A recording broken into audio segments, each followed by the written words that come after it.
વડોદરામાં વધુ એક વખત સાયબર છેતરપિંડીનું મોટું રેકેટ પોલીસના હાથે ઝડપાયું છે.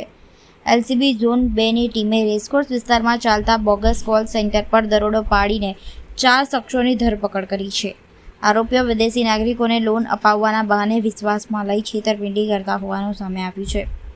વડોદરા શહેર પોલીસને મળેલી ચોક્કસ બાતમીના આધારે એલસીબી ઝોન 2ની ટીમે રેસકોર્સ વિસ્તારમાં આઇનોક્સ સામે આવેલા બેરિલ એપાર્ટમેન્ટના એક ફ્લેટમાં દરોડો પાડ્યો હતો.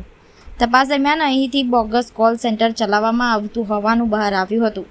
પોલીસ તપાસમાં સામે આવ્યું છે કે આરોપીઓ વિદેશમાં રહેતા લોકોને ફોન કરી પોતાની ઓળખ ફાઇનાન્સ કંપનીના પ્રતિનિધિ તરીકે આપતા હતા.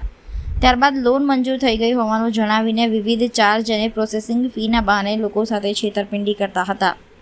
પોલીસે કરણ લોકવાણી, જોનાથન દાસ, પંકજ જેઠવાણી અને આલેરસુલ સૈયદ નામના 4 આરોપીઓની ધરપકડ કરી છે. દરોડા દરમિયાન 7 laptop, 8 mobile phone, Jio fibre router, રોકડ ₹41,000 સહિત કુલ ₹3.57 લાખનો મુદ્દામાલ કબજે કરવામાં આવ્યો છે. આ સમગ્ર મામલે અકોટા પોલીસ સ્ટેશનમાં ગુનો નોંધવામાં આવ્યો છે. હાલ પોલીસે આરોપીઓના નેટવર્ક, વિદેશમાં કેટલા લોકો સાથે છેતરપિંડી કરવામાં આવી છે તેમજ અન્ય સંડોવાયેલા શખ્સોની ભૂમિકા અંગે વધુ તપાસ શરૂ કરી છે.